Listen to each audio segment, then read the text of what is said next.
అయోధ్య. మేము యాత్రకు వెళ్ళినప్పుడు అయోధ్యకు వెళ్ళాము. ప్రస్తుతం అయోధ్య ఇలా ఉంది. ఇంకా కట్టడాలు ఇవన్నీ జరుగుతూనే ఉన్నాయి.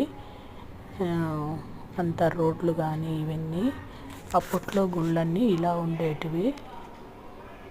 ఈ పక్కన ఇది ఉండేది పాత గుడి, దీని పక్కనే అన్నమాట ఇప్పుడు కొత్తగా కట్టేది. అంతా రెడీ అయిపోయింది. ఇవన్నీ రోడ్లు ఇవన్నీ వేస్తున్నారు. అందరూ యాత్రకు వచ్చి అయోధ్య రాముణ్ణి చూస్తూ ఉన్నారు. ఇక్కడ రోడ్లు కానీ చూడండి, ఇంకా డెవలప్మెంట్ ఇంకా చేస్తూ ఉన్నారు. ఇక్కడ దారి పొడవునా షాపింగ్ మాత్రం బాగా చేసుకోవచ్చు. ఇక్కడ ఇత్తడి వస్తువులు చాలా బాగున్నాయి. అదిగాక ఈ కుంకుమ, పసుపు, ఈ గాజులు, సింధూరం కలర్లు చాలా బాగుంటాయి.